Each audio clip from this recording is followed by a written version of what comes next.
Hello.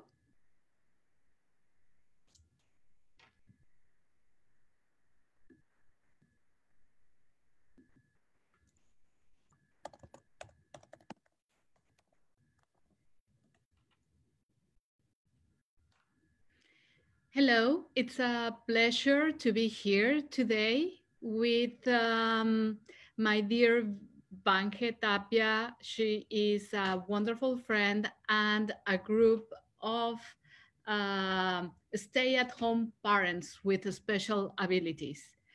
Um, I am the consul for cultural affairs at the Consulate General of Mexico, and I'm in charge of the Mexican Center for Culture and Cinematic Arts, which is a wonderful venue. We have a state of the art movie theater, we have two galleries, we have a wonderful foyer with really, really good energy. But unfortunately, now, as many other cultural venues, is closed. It's going to start working as a COVID testing site. So that tells you how much things have changed. But we're very confident that soon we will be able to come back to have all the programs that we had, and even with more enthusiasm and energy. And one of the most important programs that we had for almost 1 year was precisely Actors Slash. Our dear friend Vange Tapia brought to us almost every month, or I would say every month, up until the pandemic started during 1 year, a wonderful selection of actors, directors, producers, and all kind of artists, I would say. So Vanke is very close to our heart. She's a great friend of the consulate. And I would say that if someone asked me what would be the first thing you need to do when you arrive to LA, would be to contact Vange Tapia, because she knows everybody. She makes all wonderful connections between emerging artists, consolidated ones, and people who want to know what's happening in the art industry in LA. So I am very happy. I am very proud to be here in one of these programs of Vange in Connectors Slash. And we know that this is a very special event because we have international participants from different continents, not only from different parts of the US or Mexico, from different continents. And that makes us very happy. Um, the first one that Banke told us about was Caroline Tapia. I know she's connecting now from Sydney, Australia. She's a trapeze artist, and she's also certified now as an international consultant. But I think Banke will be able to tell us much more about her. You are very welcome, and we are very happy to have you here. We have also Claudia Pacheco. She is from Mexico, and she practices pole dancing as a way to keep her fit. And we think that's amazing. I have done it, and let me tell you that it's super difficult. So I have lots of respect for that. Derek Munson, he is connecting from Bellingham, Washington, and he's a writer. He has two bestsellers illustrated for children, Enemy Pie and Bad Dad. And we are very happy. We will hope that in the future we'll be able to have him here. And last but not least, we have Marcela Rosado. She's a painter, and she is connecting from beautiful Querétaro, also from Mexico. So to all of you, thank you very much for joining to this session of Actors Slash.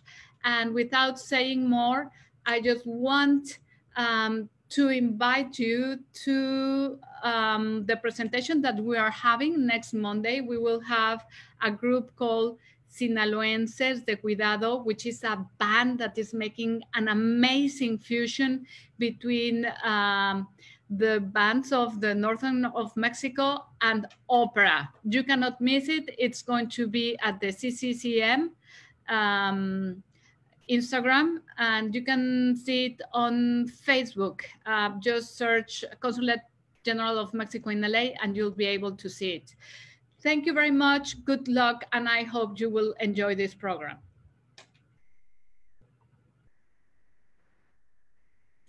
Thank you so much. Hi, everybody. I'm Vange Tapia. Thank you, Cynthia Prida, our Consul of Cultural Affairs at the Mexican Consulate in Los Angeles. As Cynthia mentioned, I'm very thankful and very fortunate that I've been supported so many times at the Mexican Consulate every month before the pandemic. I was welcomed there with so many friends that I will invite, and I will give them the opportunity with the consul to broadcast their work and showcase their films and their art. And it's been amazing, but now we have to do it online until the pandemic is over. So wear your mask, people, so we can stop this. So as she said, I'm very excited because today it's a little different. Right now, we don't have any filmmakers necessarily, but we still have people in the artistic world. And this event is pretty much about those stay-at-home parents who inspire us, because there's no excuse for a parent. There's always moms and dads saying, oh, I don't have time. I have so many kids and I have to take care of the children and I don't have time to exercise, or I don't have time to write, or I don't have time to do what I really like the most. But these 4 parents, they actually do it, and they have found a way to do it. And it's been very inspiring. That's why I invited them, because I want you guys to meet them. And I'm gonna go in alphabetical order. I'm gonna start with Caroline Tapia. She was born Caroline Skelton, and she married a Mexican, so she's now Caroline Tapia. And she is logging in from Sydney, Australia. So right now she's in the future. Since right now we are here on a Friday, she's on Saturday at 10 a.m., 10:30ish or something like that. So Caroline, are you there? Please show yourself. How are you? I'm good. How are you? Good. Very excited to have you. So thank you for having me. Tell our audience, do you go by Caroline, Cassie? So professionally, I'll go Caroline. But anyone who knows me, it's Kazi. Okay, guys, so you know, this is Caroline. Caroline, your consultant, so yes. Refer to her as Caroline. Caroline, wait with me, stay right there, don't mute yourself, and help me welcome the next person. Okay. So I have this friend. She is from Mexico City, but she moved to Houston 2 years ago. And very interesting. She used to work in a college, a very famous La Salle University in Mexico City. And then she met this awesome guy, Lorenzo, and she married him. And she's been supporting the family business as a business associate assistant. And now that she's in Houston, established there, she is still pursuing her dream. She is started she's going to tell us in a moment. She suddenly was attracted to, I think she said pole, she tells in a moment, because of pole fitness, like pole dancing. Well, she was doing it, something that you're very familiar with because you're a trapeze artist, or you were for the longest time in a gymnastic. So she is following that. She's pursuing that dream. And now she's from home training every day to be a better pole dancer and pole fitness lover. Welcome, Claudia Pacheco. Claudia from Houston. Hola. Hi, Vange. How are you, Clau? Fine, thank you. Thank you very much for the invite. Very happy to have you here. And you go by Klaus, Claudia, Claudia. Wow, I'm Clau. Clau is fine. Yes. Excellent. Okay, so our next guest, Klaus, stay there. Yes. He's not a stay-at-home mom. He's a stay-at-home dad. So if you thought staying at home only belongs to moms, you are wrong. Dads can also be great parents, great helping at home, helping with the kids, taking them to school, preparing lunch and dinner, and helping them with their homework. And he's an amazing writer, very into children, and he has 2 kids, so he's very good. Please welcome from Washington State, Derek Munson. Derek, are you there? Derek, everybody welcome Derek. A big round of applause. Derek, remember, press the button on the left, the camera. All right, got it. Yeah. Can you hear me? Yeah, we can hear you. How are you, Derek? I'm doing great. How are you? We are very excited to have you here. Very happy to be here. And looking at all the books and board games that you have behind you. Oh yeah, that's where all the fun starts here. So that's the fun room. Yeah, that's the family room. Okay, so Derek, stay with us and let's present together the next guest and the last one, but not the least one. She is from Querétaro, Mexico. She is a stay-at-home mom, but she's also an artist, and she's very famous, well-known, because she has art every single corner in her home. Her husband built on the 2nd floor a studio, her workshop, where she paints and where she works on her craft. And now she's even teaching classes to her neighbors and friends. And she has had exhibitions from her art in the US, in Mexico, and Europe. Please welcome Marcela Rosado. Marce. Hola. Hi. Thank you for inviting me, Vange. You're welcome. You see, she calls me Vange. So, and if you see right behind her, that giant wall there, she made it. That's her art. So it's one of the great. And I have a triptychal in my living room too. She gave me one for my birthday once. Actually, I have 2. Another one in the dining room. Lucky you. I am so lucky. Justin is like, oh my God. He was just like, forget about our luggage. This is coming with me, the carry-on the plane and everything. It's just amazing. Well, guys, thank you very much, the 4 of you, to be here, for being here with us. And let's start with some questions. But before we do that, for anyone who's watching, Ramon is helping me. He's going to be reading any questions or any comments that you guys have.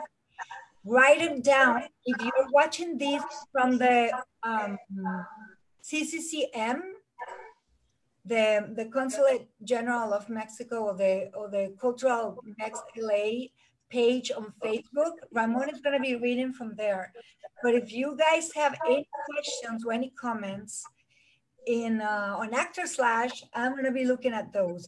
So please write down your comments and your questions. Where are you from? Where are you connecting from?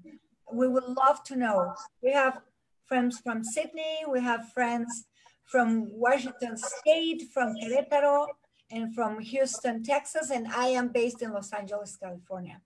So I hear my voice, guys. Does anybody, any member of your family have watching Facebook maybe? Can you talk to them? Just tell them to maybe your husband, your kids, tell them to mute it, because I hear my voice in the background.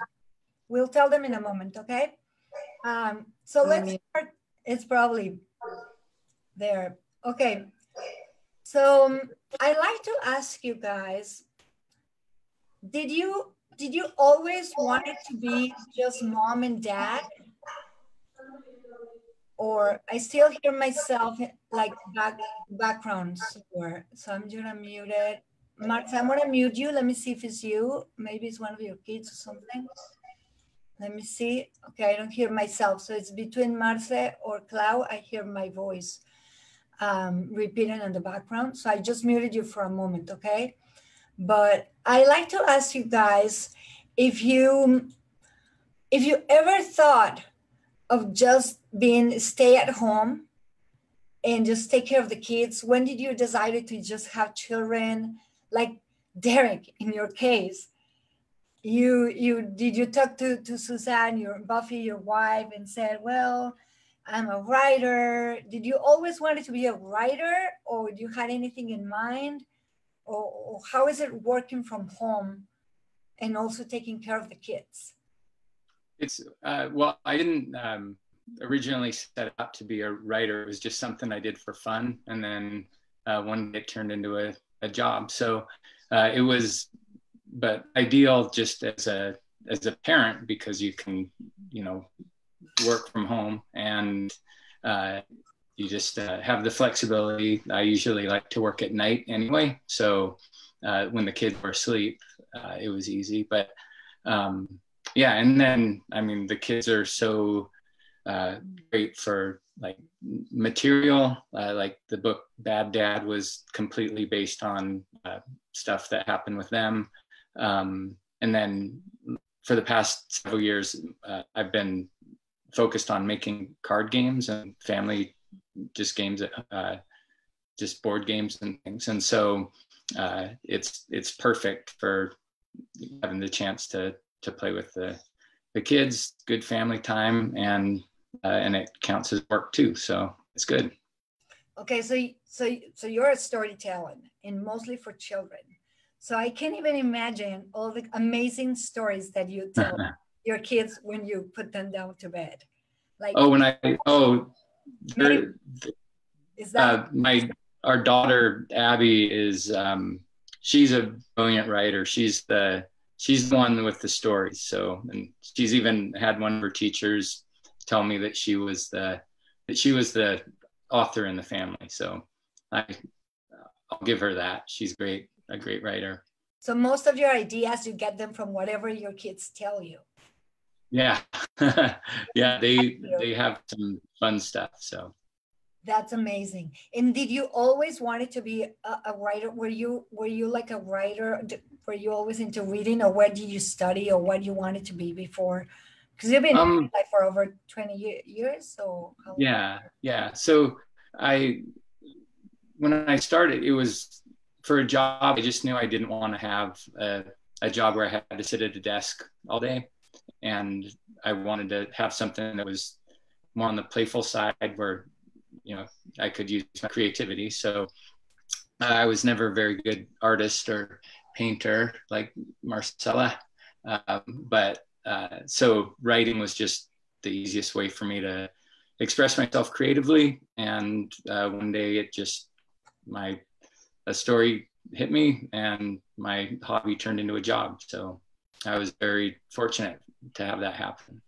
That's amazing. That's amazing. And then you have two amazing, beautiful kids, because I know them since they were little. and they're just gorgeous. And yeah, good kids. Now teenagers. We'll see some pictures soon. How about you, Kazi? You had an amazing gymnastic career.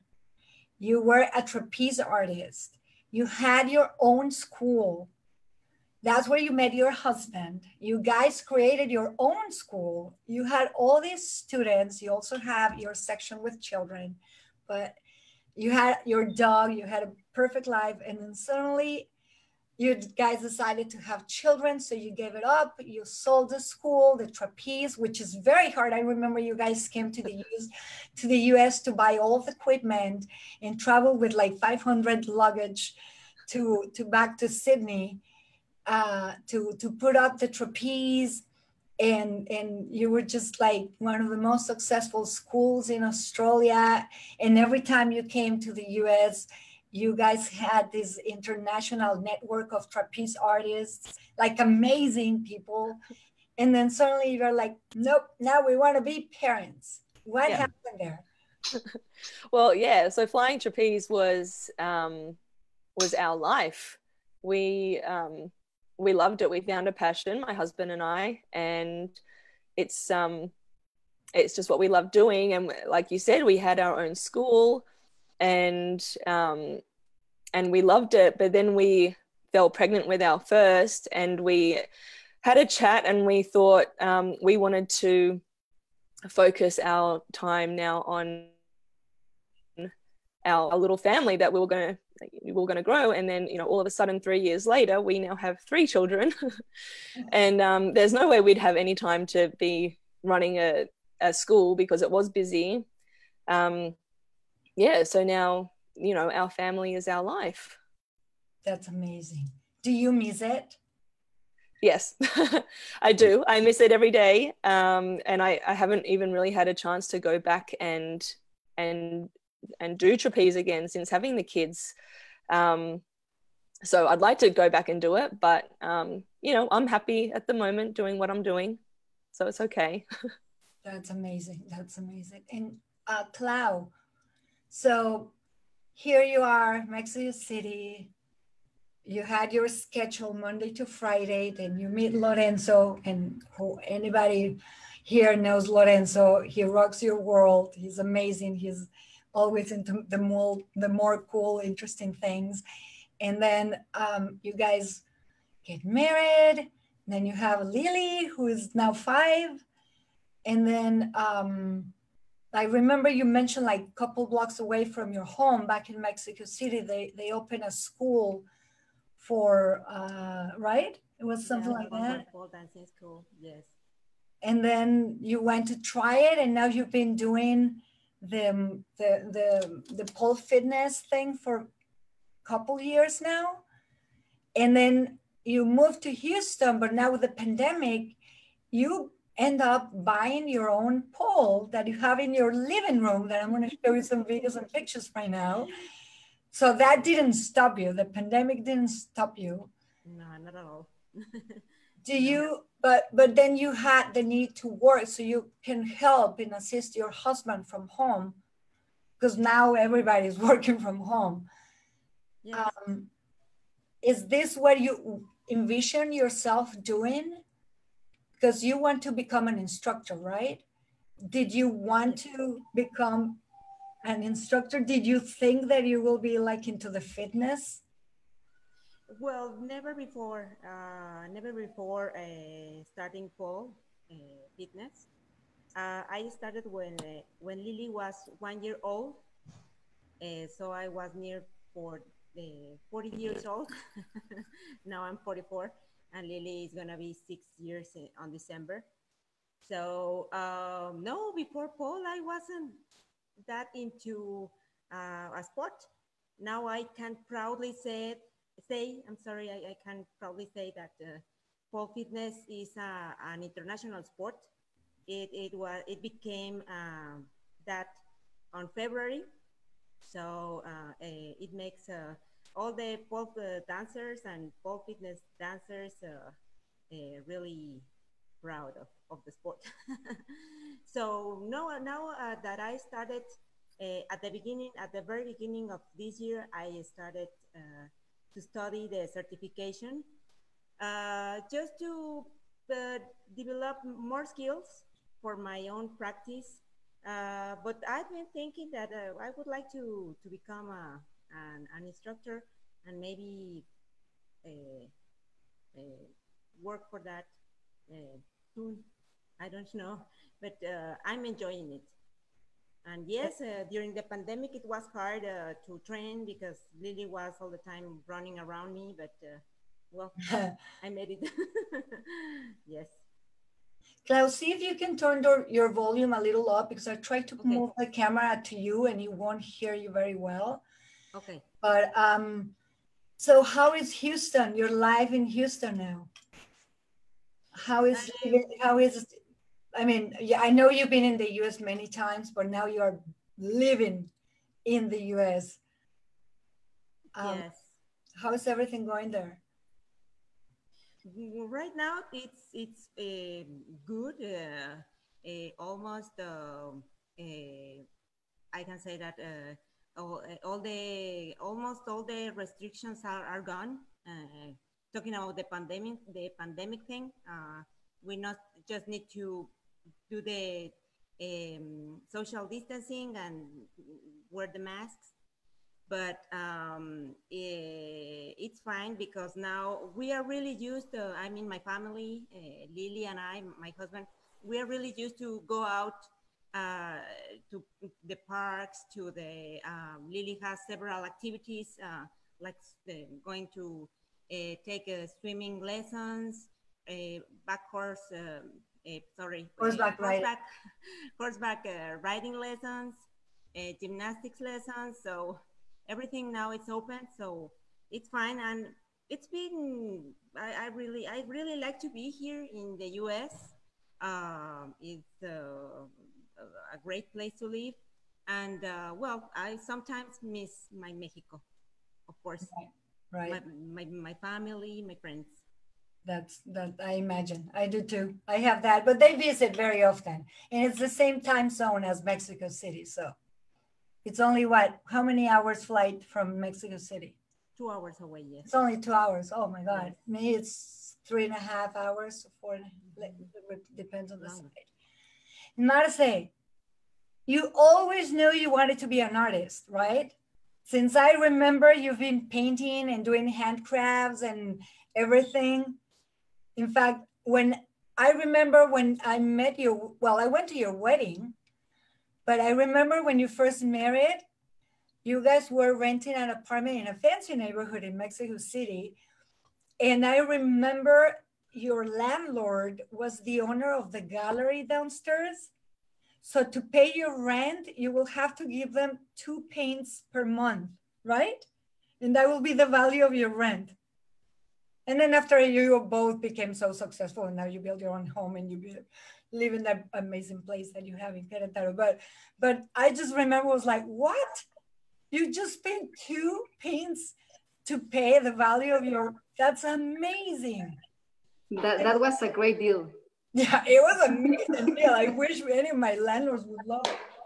Because the apartment was in a very nice neighborhood, like you said, and the rents were very expensive. So that was a great deal. Yeah, I remember too. It was like, I remember when your husband told me, I was like, that's amazing. So your wife stays at home and she pays the rent, and he goes and does his construction architecture thing, and that was amazing. So Marce, were you always wanted to be a painter? A painter, you always knew what you wanted to be since you were young? I really knew that I wanted to do something creative and something with my hands, because I always want to be creating. So not precisely painting, but my sister, that you know her, she's a professional painter too. So she was like my first teacher, and then that's why I started my professional career, because she invited me to an exhibition when I haven't even thought about that. So she told me, paint 2 or 3 paintings in the size you want to present in this large space, and I was so excited. And in that first exhibition, I sold my 3 paintings that I made. How many you had? How many? 3, just 3. And you sold all 3 in the first exhibition? Yeah. In Mexico or in Barcelona? Because she lives in Mexico City. Yeah. So your big sister inspired. We're gonna have to invite Gabriela. Yes. That's amazing. That's good. And in your whole family, are you both are the only artists, or anyone else is? Mauricio, mi hermano, my brother Mauricio. Ah, okay. That lives in Vancouver. He lives in Vancouver. That's awesome.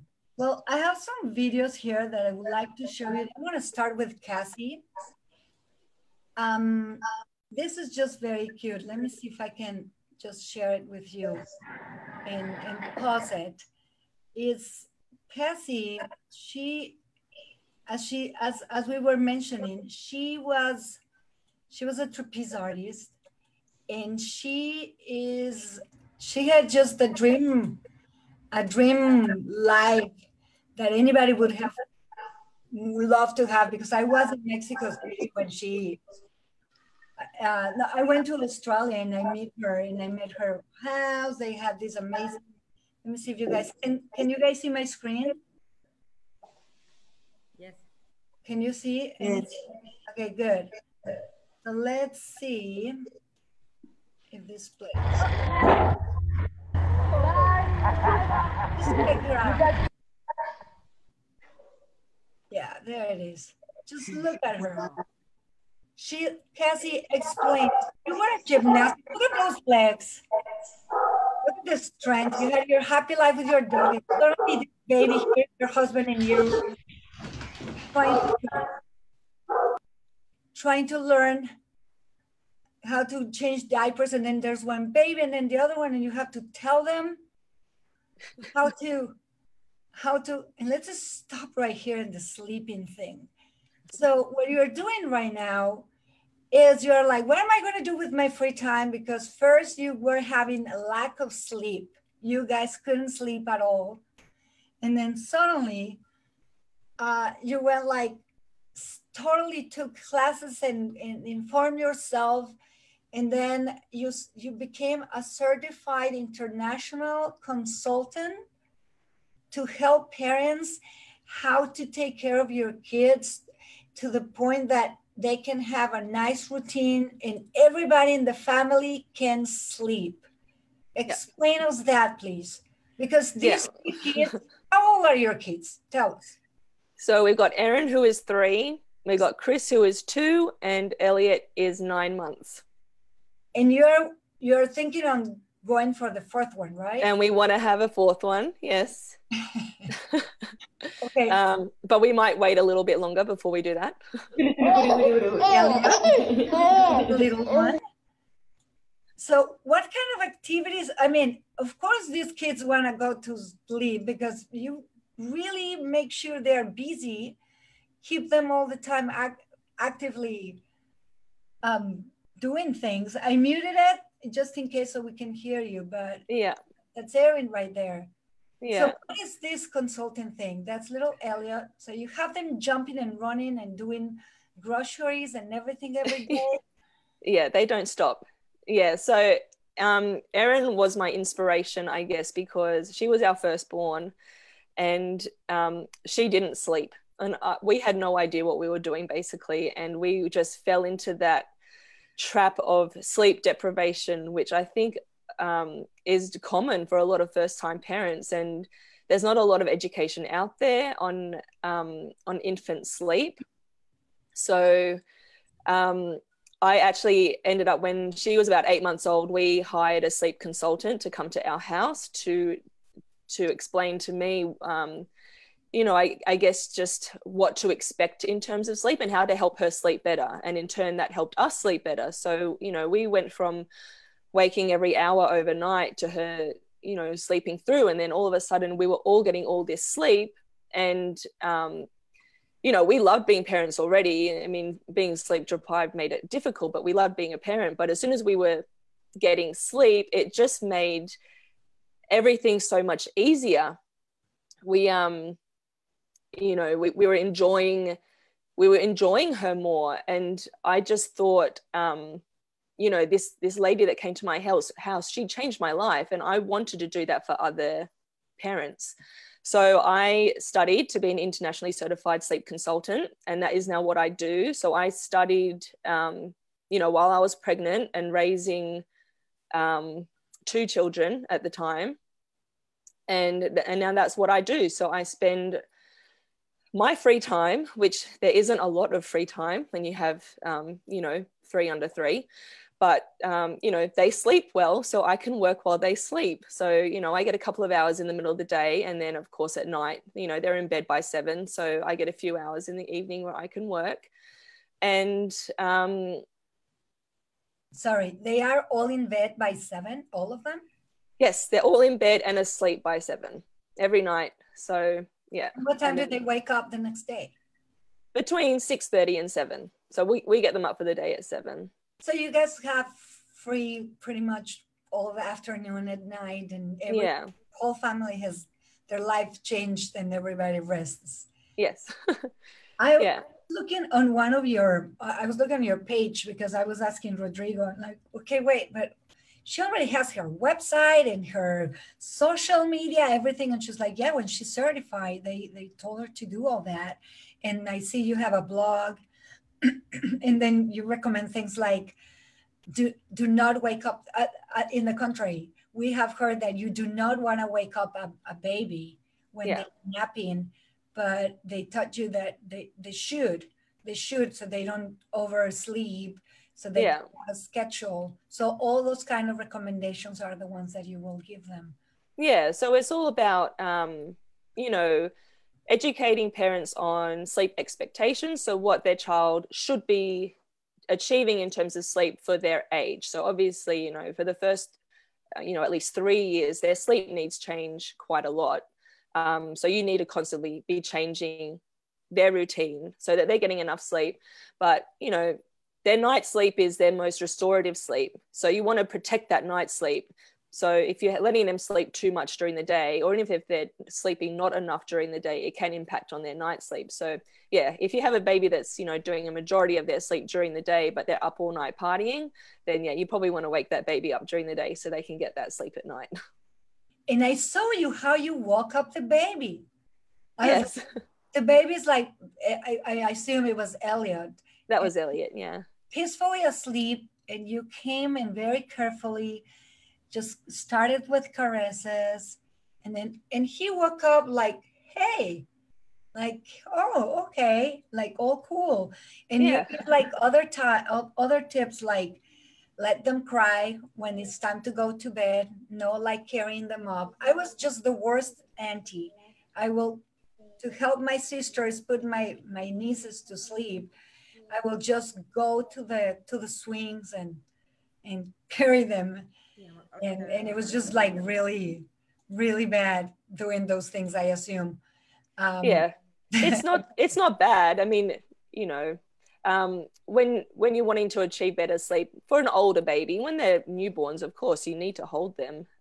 They don't know how to put themselves to sleep at that age. But as they get a little bit older, you know, giving them the ability to put themselves to sleep, it just makes a big difference. So they're not always relying on you to help them go to sleep. So you're not always having to feed them or rock them or pat them. And it, you know, it gives them a skill that allows them to achieve really good sleep. And it, you know, it frees up your time as well. So you're not constantly trying to rock your child to sleep, which can be, you know, it's exhausting and it's not really sustainable long term. Yeah, that's amazing. That's amazing. Yeah. Well, very good. And I'm very happy to hear that you have a lot of clients and it's international. Yes. So people contact you actually. Yeah. And it's you've been keeping pretty busy. Very amazing. Very good. Well, Claudia, let's go with you, Clau. I muted you, but let me unmute you. See if you can unmute yourself as well, because I could hear some chit chat. A ver, habla. I'm so sorry. No, that's okay. So, Clau, I'm gonna share this video that I have here. I'm gonna be also a customer, a client for you, Cassie. Oh, really? That's good. Yeah, some tips. Yes, definitely. That's good because we all need. My mom probably would have been very happy to have you. Imagine 8 children. Yeah. It would be pretty handy for the family here.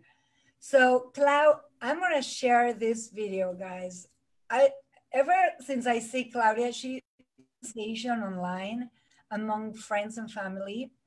Guys, let me know if you see the video. But and if anyone who's watching has any questions or comments, please do write them and we'll go through it.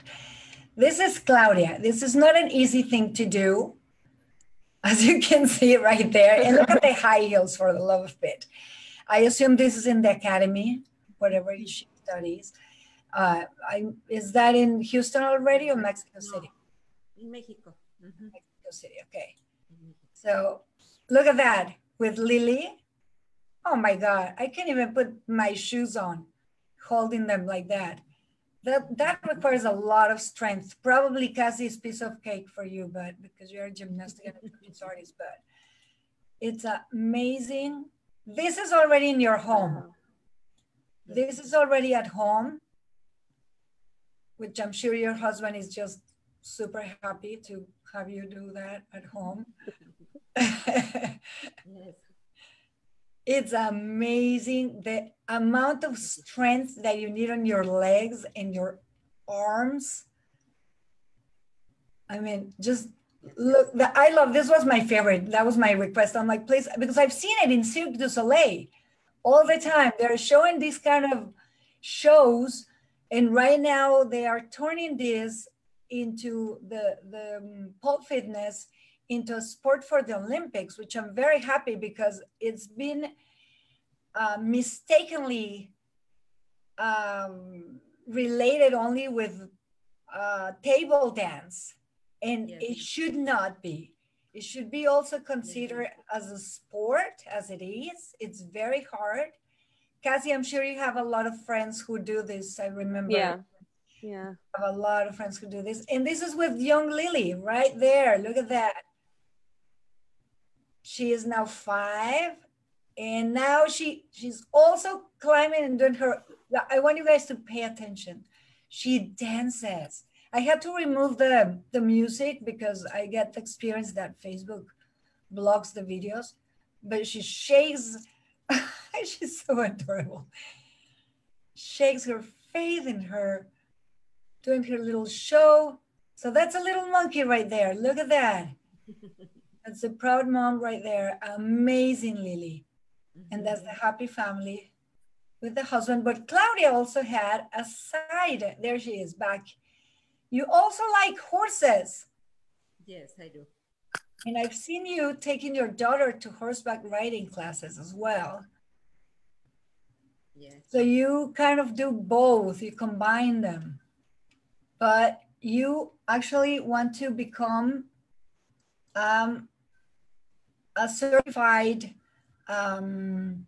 pole fitness instructor, correct? Yes, right. Okay, Claude, tell us about this.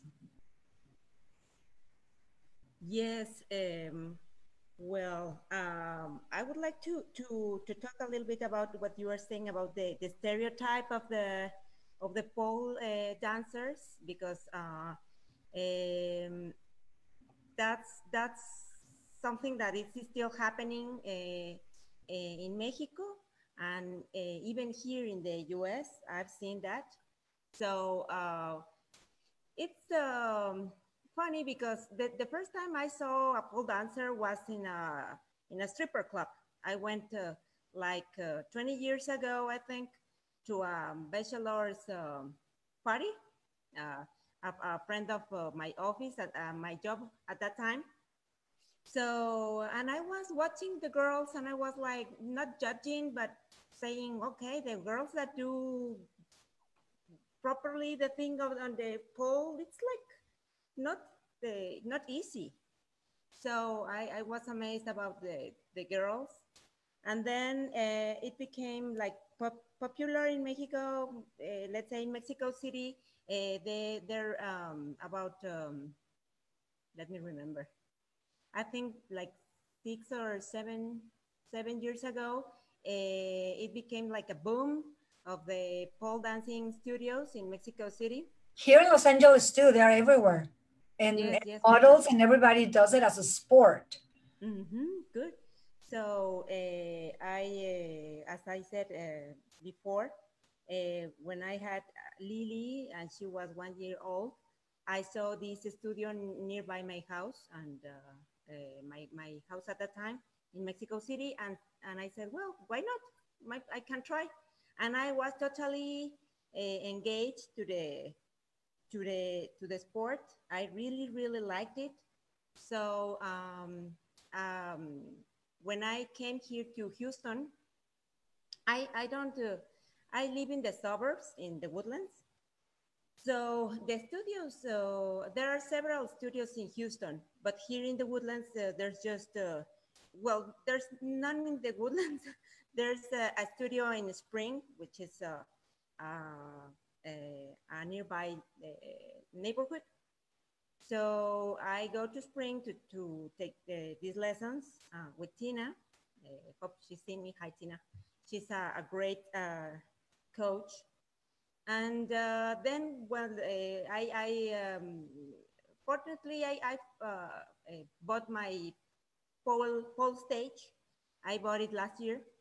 So when the pandemic became, I could train. And I think I trained more because it was like 2 hours a day. So it was a good training. And your legs must be super strong, and your arms and everything. That's amazing. Well, yes, very... I like, I'm sorry. The most of the pole dancing is well, the pole fitness is that it makes your muscles strong from the inner, not from the outer. You know, when you go to a gym and you're like, no? And they're like super big. They're like very tight, you know, and what the pole gives you is a lot of flexibility as gymnastics, like Cassie. So it's flexibility and strength at the same time. So and all the core is the most important strength, not only the legs and the arms, but the core.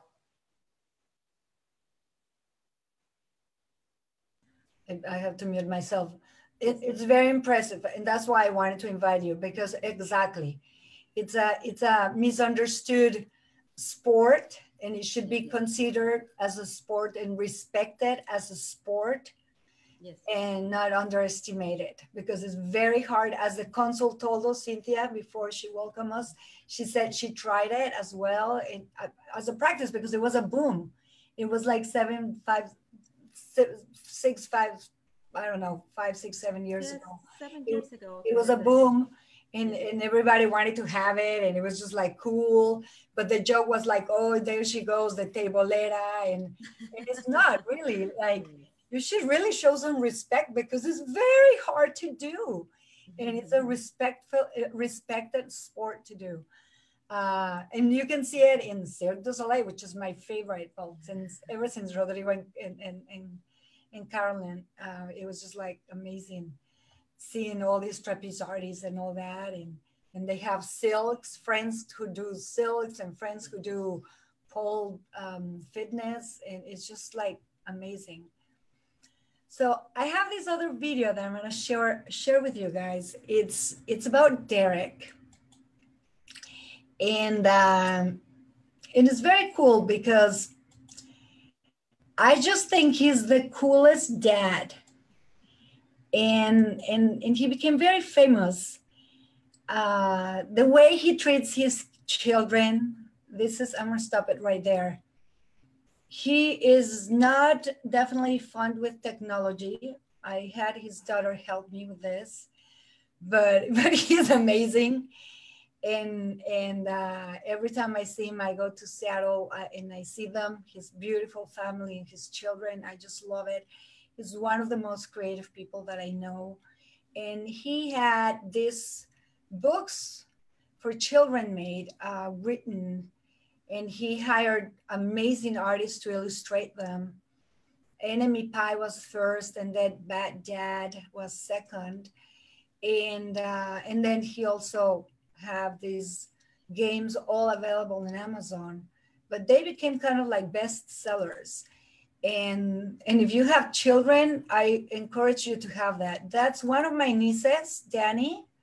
She had it, read it. The book is probably bigger than her, but she loved it. and that's another of my nephew, Andresito, who's now a grown up a little. And then here are some of the cars that he has that I have to find on the internet because he's an internet sensation and he doesn't even know, probably. But here in Spanish, we have pastel para enemigos. That was the first, I don't know if you saw it. Enemy pie, that's what it is. But it became a big sensation. Derek, tell us a little bit about enemy pie, because I was reading other writers talking about during this pandemic, like this story that I saw about a mom. She's a writer and she's like, my 5-year-old, look at how cool this dad is. He will just show up, do the funniest faces, but he's also a daddy and will help the kids to dress up. And he just does the funniest faces. Oh my God. This is Where when are you finding these? I have to steal them from your Facebook account, dude. So when was this? Is this when Obama won? Yeah, we went to Washington, D.C. for the Obama's inauguration in 2008, or was that 2008? That's yeah. Amazing. Yeah. Wow. Look at that. So it was freeze. It was like 17 degrees. So it was a freezing day, but it was just an amazing experience to be there. So. Look at beautiful children. Yeah. And I love that you take your kids. You have taken them to Europe, everywhere. That's Abby and Zach.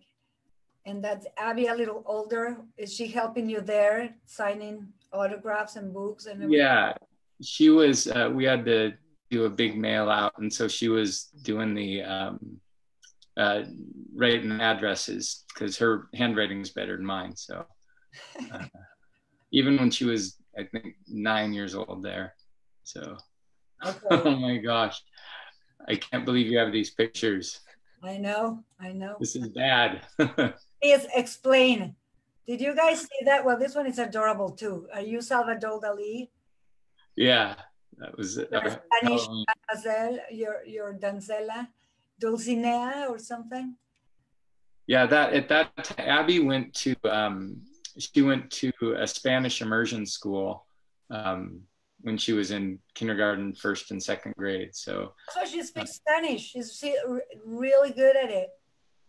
Yeah, and that's her. She's really that's something she wants to go into with her career, international immigration rights, and wants to do stuff on the international level. So, and that's, she got a lot of candy that Halloween. So, excuse me. And then you're always playing games, inventing games. Yeah, we're it's fun. They're great kids, and I have a great wife, and so we have a lot of fun at home. And it's the pandemic has been, I mean, with all the bad stuff that comes with it, it's been really nice to get to spend time with the kids. Abby and Zach he'll be a sophomore this year, and Abby will be a senior. So this is our last year together. And so I'm kind of not looking forward to that, but it's also an exciting time for her. So it's just great to get a chance to be together. And then, are you a good cook? Because there's no problem, right? Making breakfast, you're not, but then the kids have to eat whatever it is. So sorry. Well, and I think, did you ask Abby to take secret videos of me or something? Yeah, I did. Yeah, good work. There it is. Here, let me So, show you. That's the beautiful family. Look how pretty the family is. So, and something, a fun thing about Enemy Pie, it was published by Cannonball Books, and they recently started they just started a Spanish, they started printing Spanish, and so in their children's department. And so Enemy Pie was, I think it was their first book that they did. So it's out. I think it came out last year, the Pastel para Enemigos. So Pastel para enemigos or pie para enemigos. And I think it's about a new kid on the block who our hero here doesn't like him. And then the dad came up with the idea of, well, give him an enemy pie, bake an enemy pie and give it to him. And then, but you have to spend the afternoon together or something like that. And then in the end, it ends like it should be, become friends and they eat pie together, which is a great story. And it's a message that I think the adults need to know that right now more than the kids get it. I don't think the adults are doing so well with that though. So you know what? You're right. It's a great story for adults as well. We should all eat some enemy pie. That's true. It's very good. So I have the last video here for about Marcela. You guys are gonna be very amazed. Everybody's gonna want to have one of her paints or something because she's just fantastic and amazingly talented, and I'm very proud to be her friend, as I am to be related and friends with all of you. But here, let's see, Marce, just look at this. Besides, she's beautiful. There it is. You see her? Okay, I'll start the. I still hear my voice, and I think it's coming. Mao, whoever is close to Marcela, turn that off. I hear you, it's bouncing. Que apagues lo que estás haciendo. I hear you. Just no, don't turn it off, but just mute it. Turn the volume down. Mute it. Because I can hear myself. Okay, let's play it. I don't know what's going on. Can you see her? Look at that. She just has all this different style. She's been in so many galleries everywhere. Her art. The dog, that must be the family dog. That's her studio. It's just like, Marce, I muted you, but you can try to unmute yourself only until, look at that in that house, whoever that house is. This I love. It's so unique. A little bit like mine. It's a gallery in Mexico City. It's a gallery. In Switzerland. Look at that chair on the bottom right. That's Marcela's. Okay, Querétaro, I still hear my voice bouncing. Mute myself from your cell phone.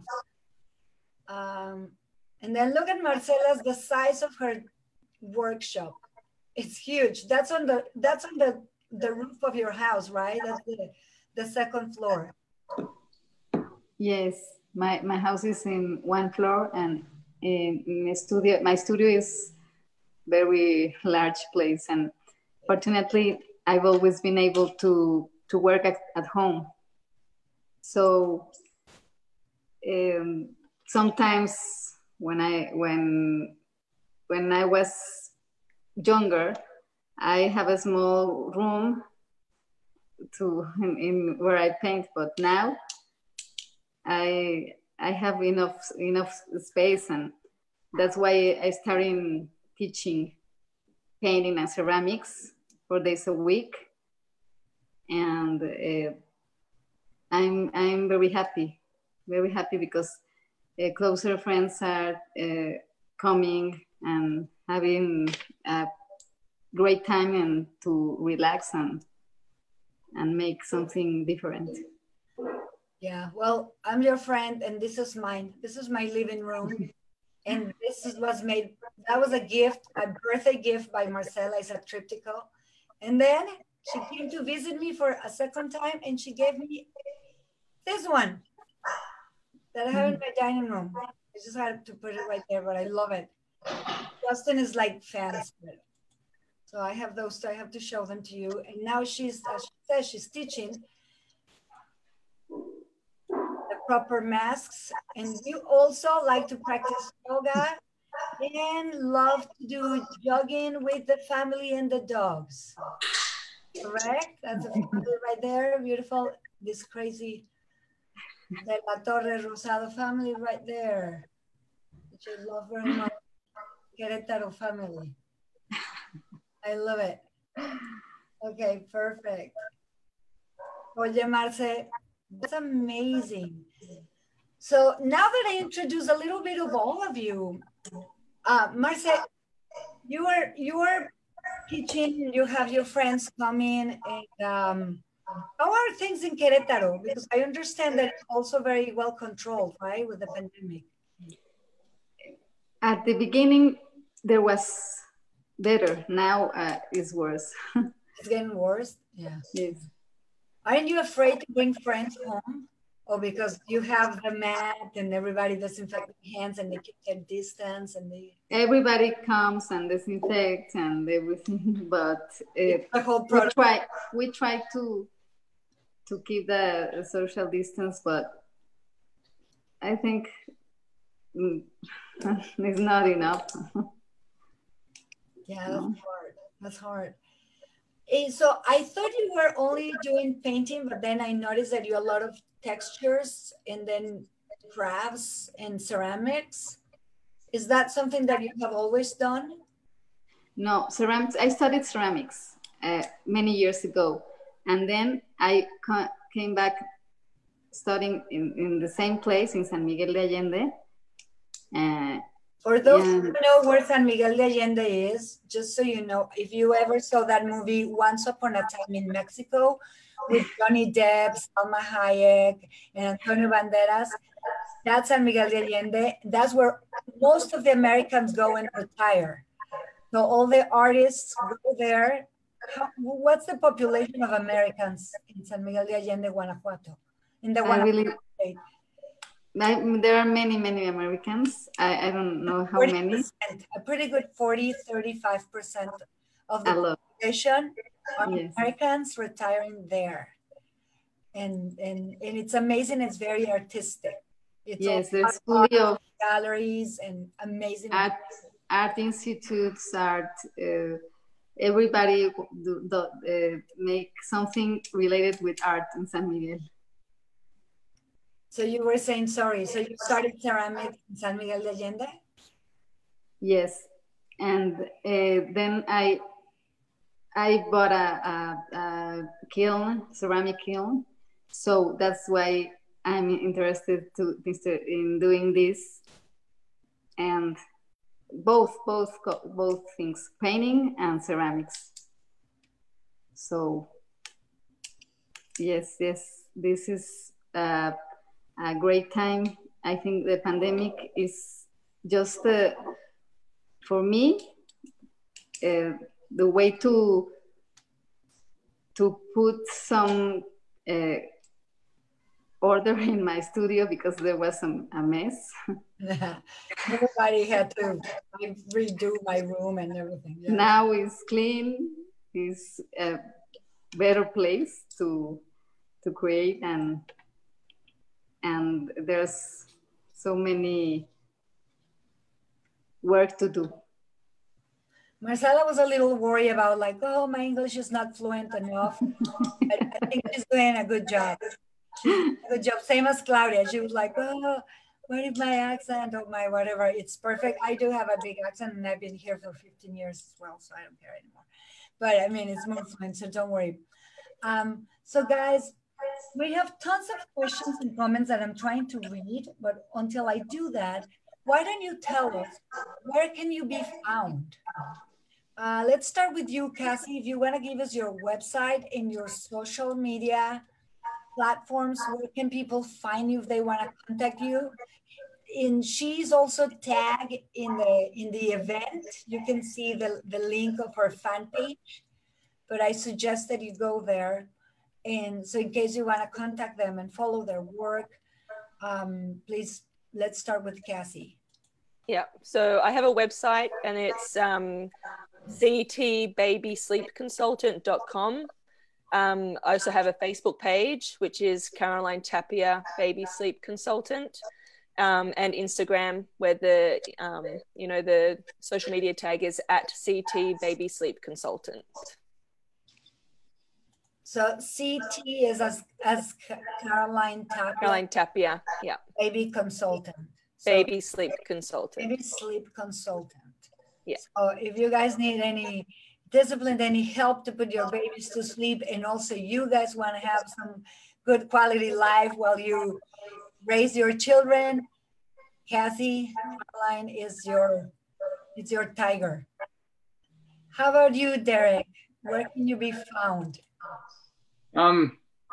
That's a good question. I guess Instagram is just at Derek Munson. I'm not really on social media very much. On Strava, it's a exercise app, but social media. But I guess enemypie.com if for writing stuff. But yeah, I should probably have a little bit better online presence, but I don't. So. Well, you can find his products and his books in Amazon. That's for sure, right? Is that the way? Yeah. Yeah. Your books and your what are you doing right now? What are you up to? What am I up to right now? I'm making games and like for work, you mean? Mm-hmm. Yeah, so just still doing games and a little bit of writing. I'm working on slowly working on a project, but yeah, it's mostly games right now. Okay, perfect. And Marcela, ¿dónde te pueden encontrar? Where can they find you? In Instagram, Rosado Arte. My webpage, marcelarosado.com. And in Facebook, like Marcela Rosado. MarcelaRosado.com, and then on Instagram. .com, my webpage, yes. As well. Instagram, M Rosado Arte. Arte, like art, but arte. Yes, in Spanish. Okay. And in Facebook, Marcela Rosado. Excellent. Marcela Rosado, like that. Okay. Now, you are going to keep everything private until you become certified and you become an instructor, a professor. So we will hear from you soon because we want to keep the family private. But there's some questions right here. So we have people from Pacheco, from Houston, from Sydney, from Florida, people saying hi from everywhere, from Mexico City, of course. And Mauricio de la Pena has a question for you. He wants to know if you give training for teens. They usually stay up late, but now with the pandemic, they stay awake until 3 or 4 a.m. Yeah, no, I specialize in infants and children, so under the age of 5. So teenagers, I don't know, sorry. Well, Derek, maybe you're the person to answer that. Your kids are now they're teenagers now. They are, what is it, 13 and 15 or 14? 15 and 17. 15 and 17. Yeah. More or less, Marcela, how old are your kids now? 14 and 16 too. Oh my God, I'm totally gonna cook you up. And you know what? The girls are the same age and the boys are the same age. And I've been dying for Abby to go to Mexico so she can practice her. Well, not during the pandemic, right? But I took the job. But what recommendations do you give them, Derek? How do you keep your kids a little bit in bed or? Oh, they've been like amazing. Like I barely had to do any coaching on any of that. They put themselves to bed from the time they were young. When they're tired, they would go to sleep. So, and it was usually, it's not 7 o'clock. That's amazing that you could get them to bed that early. But they usually go to bed around 9 to 10. And now it's just depending on how much homework they have. But they get to bed by 10:30 usually. So 10:30, but that's because you have a routine with them. Do they do school college, online college, schooling? yeah, so it's so right now they just announced that their school is all online for the foreseeable future. So it's kind of and they're both really disappointed because Zach is a runner and he's going to miss his cross country running season, and then it's Abby's senior year, so she'll miss like homecoming football and all that stuff, and her soccer season as well. So but yeah, so they but I think the flexibility with the online allows them to get their stuff done a lot earlier too. So that's awesome. Plus your kids, they're into sports. He's a runner. She likes to play football, as we say in Mexico, soccer. Yeah. But they're very disciplined because they do follow sports, and they also are readers. So that kind of keep them, that's how you probably keep them. That will be a good tip to give to Mauricio and their kids, for their children to read and probably hook them up with some sports or something, right?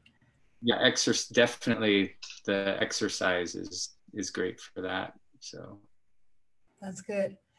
Marcela, I muted you because I still hear my voice bouncing back, but I am going to unmute you so you can unmute your mic. What are you up to? What are you painting anything special?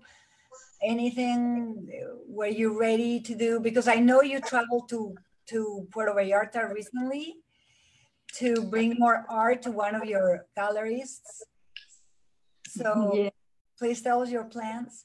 In Punta Mita, near Puerto Vallarta, is Nayarit State. It's a very fancy beaches in there, and for the Four Seasons and all those. Yes, and this gallery is very, I think it's the only one because the town is small. So I was there last week, and today I went to a gallery here in Querétaro because I participated in a group exhibition where 20 painters, like a collective, in which every painter during the pandemic make something like about the new social order before all of this, what is going to happen. So I made a painting with a woman with a mace in her head and like showing the state of mind of everyone right now, no? Like fear and confused, and I think it's a good way to show the people art in this time. But the opening was online. The paintings are hanging in there, but the opening was online, and today I had a record of talking about that, the painting and everything. How can we see it? Can we all go online and see it? It would be awesome. It's the state website. I don't know exactly the. Well, you can find it, but that would be fantastic. That's very cool. Very good initiative to have. The name is Galería Municipal. Galería Municipal? Like municipal gallery, but in Spanish, Galería Municipal. De Querétaro. De Querétaro. And then we can see and look for yours. Hopefully we will see it on your website and your social media soon. Yes, of course. Good, very good. How about you, Cassie? What are you up to? Aside of putting a baby on the bone and Yeah, so I'm just I'm just doing mostly phone consultations at the moment, helping families, because obviously with the restrictions, I can't go into people's homes as much to help them. But yeah, so, you know, whenever I got a spare minute, I'm helping families and just, you know, talking them through a plan to help them out. That sounds good. But I think you got already some clients, and I'm reading here that like, oh, please tell us. So that would be fantastic. And you, Claudia? Clau, what are you up to? What are your plans? Because I see that now you can go back to the school and you can do your pole fitness. Yes, well, I would like to end my certification. It's like the first. Speak up a little bit, cannot tell you more. Yes. Okay, I'm sorry. Yes, I would like to finish the certification, and then this is like the first level. I think there's like 3 or 4 levels of the certification. So go to the next level. Also, well, with training, I'm not sure if I'll become an instructor, at least for this year, but I really enjoy to post my videos, and most of it, well, of course, it's really nice to hear my friends and family to saying, oh, that's amazing, I really like that, and it's really nice for me, but also to I don't know, encourage friends to try the pole fitness, to and to shatter that the stereotypes. You don't need to be neither too, let's say, too young to do that, neither too thin to do that, neither not too strong. Not even anyone can do the pole fitness. Just the thing is to start. Just go for it. Just do it. Try it. Give it a try. Yes. That's excellent. Am I missing anyone? Well, thank you guys so much. I think it's been already a little over an hour. I encourage you to go to the comments in both at the CCCM and in Actor Slash and read the comments, read the messages. There's several. You can share it. You can follow them. I will make sure you will have their links so you can follow them again. And do like Actor Slash, do like CCCM, please. Remember the Consulate General of Mexico, they have activities every week. And they're gonna have this one that the consul mentioned on Monday. And then Actor Slash tomorrow, I'm inviting tomorrow at 5 p.m. Los Angeles time, 7 o'clock Mexico City time. I'll be inviting some friends who are pretty much composers for films. So at 5 p.m., I'm going to have Jean-Pierre Gresset, who's going to be connecting from France. And I'm going to have David Murillo. He's going to be logging in from Colombia. And he's also a great composer. And from Spain, I will have Pancho Burgos, who's a very well-known film composer for Disney and other amazing movies. And for Mexico City, I'll have Pablo Mondragon. So do follow Actor Slash. Please like us. Please, if you want to go to the website, is actorslash.com.